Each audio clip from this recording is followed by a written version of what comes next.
Invest in professional development for your entire organization. Boost its potential and see it grow. Choose Docebo, the world's most powerful platform for corporate learning. Learn more at docebo.com.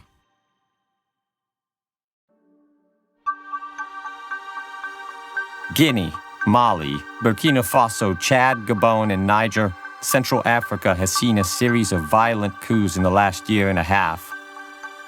Foreign interests have caused the destruction of entire ecosystems and upended the life of whole populations.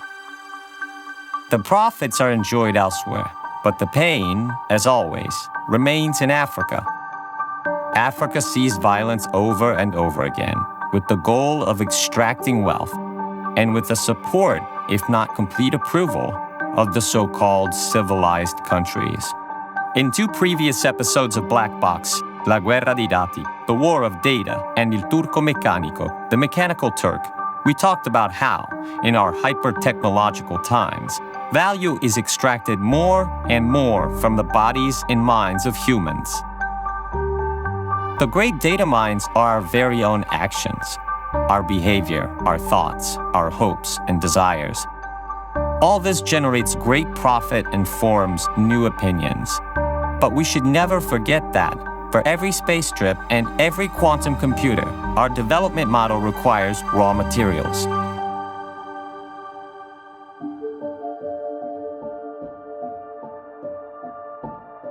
In this series, we already discussed lithium, which is required for batteries, and silicon for computer chips, as well as water and gold. These are the materials that keep the planet spinning. These resources are what our dreams are made of, and they keep industrial production alive. But there's another precious mineral for electronics and computers: coltan. The word comes from the abbreviation for columbite and tantalite. From coltan, the elements of niobium and tantalum are extracted, which are necessary for our modern smartphones.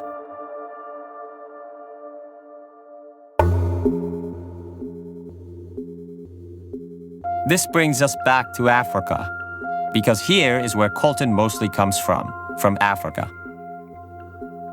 There's another map, besides that of the coups that have riddled the African continent in the last year and a half. It's the map of Africa's raw materials. And these 2 maps, that of the coups and that of the resources, are practically identical.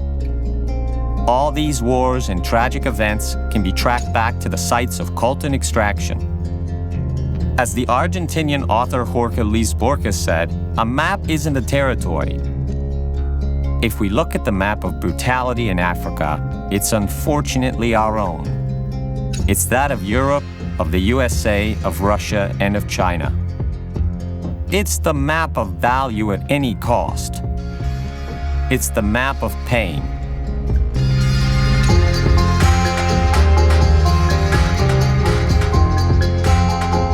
I am Guido Brera, and you're listening to Black Box, The Hidden Side of Finance, a podcast by Cora Media, sponsored by Docebo.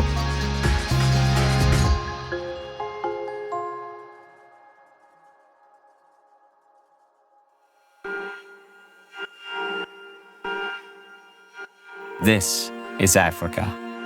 As we travel up the Congo River, just like the character of Marlowe in Joseph Conrad's celebrated novel, Heart of Darkness, we'll soon see that this darkness comes from much further away, from geopolitical and financial interests.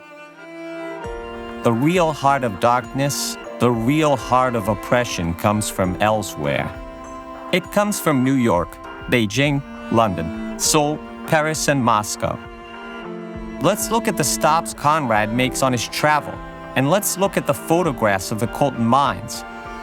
What we call today the Democratic Republic of Congo accounts for 80% of this mineral on a global scale. When we look at these pictures, we can see children collapsing from the grueling work, bodies covered in toxic powder, small hands digging into the earth, searching for the necessary mineral to make smartphones, just like the one you're using now to listen to this podcast. At the start of the previous century, the Democratic Republic of Congo was called Belgian Congo, an actual colony recognized by the League of Nations, belonging to King Leopold of Belgium, and the scene of tremendous atrocities.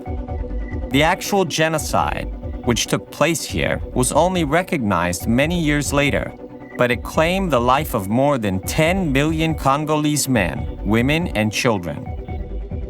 Let's just consider that Belgian colonialists were known to chop off the hands of workers, as well as their children, as punishment for low yields.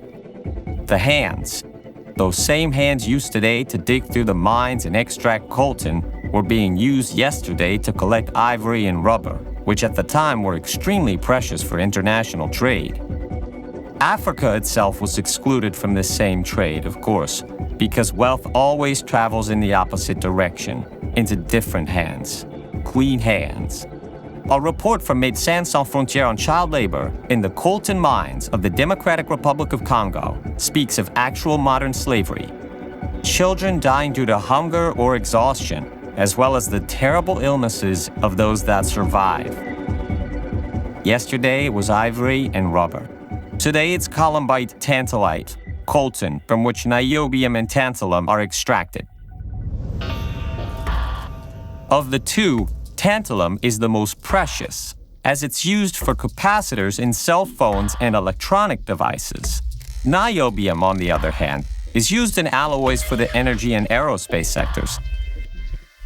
This is happening today in our modern technological age, an age in which we dream of space travel and quantum computers, as well as an age in which technological advancement is bringing forth doubts and questions.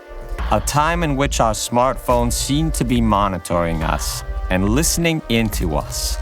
Certainly, they're stealing our data.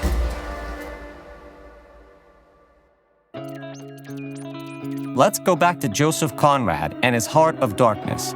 Perhaps today, we would talk about the heart of our electronic devices, a heart made of coltan, produced by the suffering that humans inflict on one another, as well as that which we inflict upon the planet to extract and accumulate wealth. Unlike the pain, this wealth leaves Africa behind and travels far away. Notice how the French or Chinese governments seem worried every time there's a new coup in the African continent. Pay attention to the nervous words of the American Secretary of State, or an Arabian sheikh, or a Russian diplomat. This is Africa, still affected by wars, famines, and coups, all for riches that are processed, produced, and consumed elsewhere.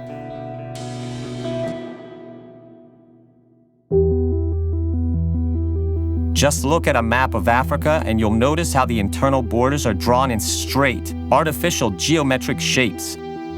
No regard for the history and culture of the people who have always lived there.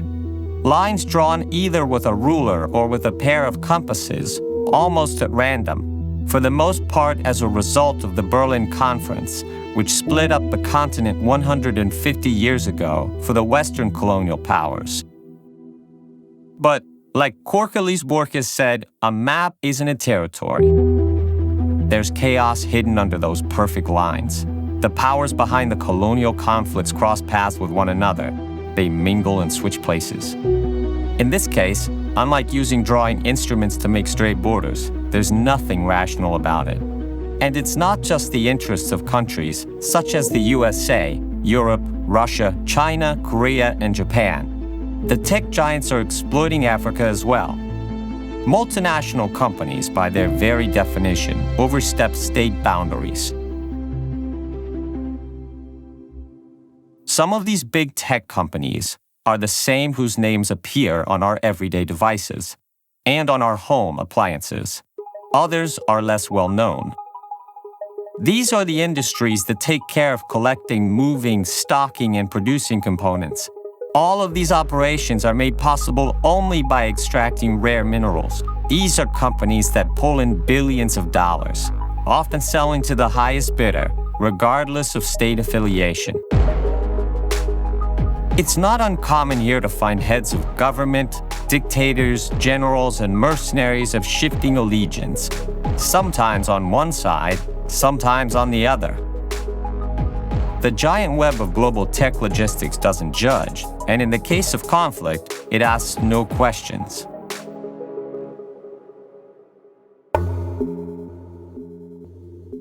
Tantalum is everywhere, scattered in the billions of capacitors that give life to the batteries in our phones. Coltan is essential to all economies, except for those of the country that produces 80% of it, meaning the economy of Africa itself, which remains one of the poorest on the planet. Coltan is another material produced by a beating heart of darkness, a heart of war and exploitation. As the Argentinian author Jorge Luis Borges said, a map isn't a territory. And if we look at the map of brutality in Africa, it's unfortunately our own. It's the map of value at any cost, human or environmental. It's the map of pain.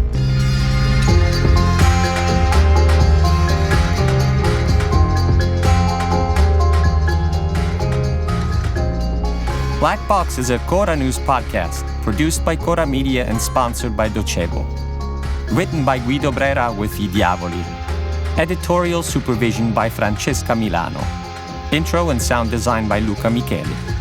Editing and post-production by Luca Micheli and Emanuele Moscatelli. Production organization by Alex Piverengo.